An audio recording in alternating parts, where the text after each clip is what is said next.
नवीन पनवेल पंचशील नगरच्या नागरिकांच्या हिताच्या दृष्टीने 3 वर्षांपूर्वी स्थापन केलेल्या पंचशील नगर रहिवासी सामाजिक संस्थेचा तिसऱ्या वर्धापन दिनानिमित्त राकेश सकपाळ प्रस्तुत भीमगीतांच्या कार्यक्रमाचे आयोजन केले होते।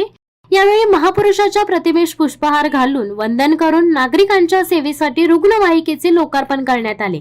या लोकार्पण सोहळ्याचे उद्घाटन माजी महापौर डॉक्टर कविता चौतमोल व माजी विरोधी पक्षनेते प्रीतम म्हात्रे यांच्या उपस्थितीत करण्यात आले।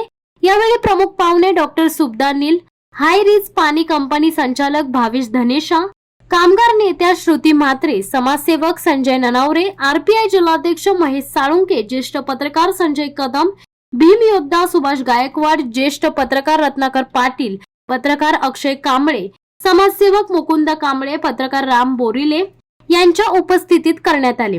यावेळी उपस्थित मान्यवरांचे स्वागत अध्यक्ष पत्रकार शंकर वायदंडे, उपाध्यक्ष अशोका आखाडे, सचिव राहुल पोपुलवार, सहसचिव विनोद खंडागळे, खजिनदार भानुदास वाघमारे, संघटक कैलास नेमाडे, कमिटी सदस्य विनोद तायडे, अजय दुबे, अमन तायडे, मनोज ठाकूर, दीपक लोंढे यांनी केला।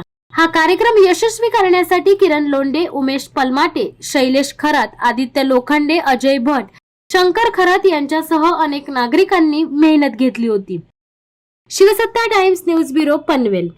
दे धडक बेधडक वृत्त देणाऱ्या आपल्या शिवसत्ता टाइम्स न्यूज चॅनलला लाल बटन दाबून सबस्क्राईब करा आणि बेल आयकॉनला क्लिक करायला विसरू नका।